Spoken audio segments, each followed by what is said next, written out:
بەهۆی مەترسی بەردەوامبوونی زیادبوونی قەبارەی نەوتی عەمبارکراو لە ویلایەتە یەکگرتووەکانی ئەمریکا و بەرزبوونەوەی ئاسی بەهای دۆلار لە بەرامبەر دراوەکانی تر بۆ ئاسێکی پێوانەیی کە کاریگەری خراپیان لەسەر نرخەکانی نەوت دروست کردووە، ئەمڕۆ لەگەڵ دەستپێکی مامەڵەکاندا نرخی بەرمیلێک نەوتی خاو لە بازاڕەکانی ئاسیا بە شێوەیەکی بەرچاو دابەزی.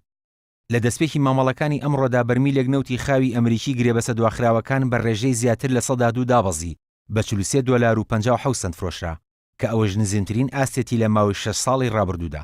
هەروە نرخی بەرمیلێک نەوتی برنت بۆ 53 دۆلار و 34 سنت دابەزی. بۆ پێش کە ئەمریکا یەکەم بەکارهێنەری نەوتە لە جیهاندا، زیادبوون یان کەمبوونی قەبارەی نەوتی عەمبارکراو تیایدا کاریگەری ڕاستەوخۆی لەسەر نرخەکانی نەوت دەبێت. لە ئێستاشدا تێکڕای بەرهەمی نەوت و قەبارەی نەوتی عەمبارکراو لە ئەمریکا بۆ بەرزترین ئاستیان لە ماوەی 30 ساڵی ڕابردوودا بەرز بوونەتەوە. لەم هەفتەیەشدا لیژنەی دیاریکردنی سیاسەتەکان لە بانکی ناوەندی ئەمریکا کۆ دەبێتەوە و پێشبینی دەکرێت سیاسەتە نەختینیەکانی تا مانگی حوزەیرانی داهاتوو تونتر بکاتەوە. شرۆڤەکەرانی ئابووریش پێشبینی دەکەن تا ئەنجامدانی ئەو کۆبوونەوەی لە شەوی چوارشەمەی داهاتوودا بەهای دۆلار بەبەرزی بمێنێتەوە.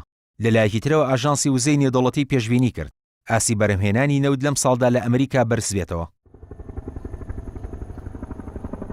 وتیشی دابەزینی بەرهەمی پاڵاوگەکانی نەوت لە وڵاتە و ڕاوەستانی هەندێکیان لە کارکردن کە نەوتی سپی و پێکاتەکانی بەرهەم دەهێنن، هۆکاری سەرەکی دابەزینی بەهای نەوتی خاو بووە لە ساڵی ڕابردوودا بە ڕێژەی لە 150.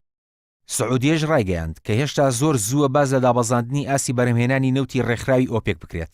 ئەوە لە کاتێکدا کۆبوونەوەی داهاتووی ڕێکخراوەکە لە 5 مانگی حوزەیرانی داهاتوودا ئەنجام دەدرێت کە ئەوەش لە سایی زیادبوونی بەرهەمی نەوت و دابەزینی ئاسی داواکاری جیهانی لەسەری هێندەی تر کاریگەری خراپ لەسەر نرخەکانی نەوت دروست دەکات. کاروان شێخ موحسین NRT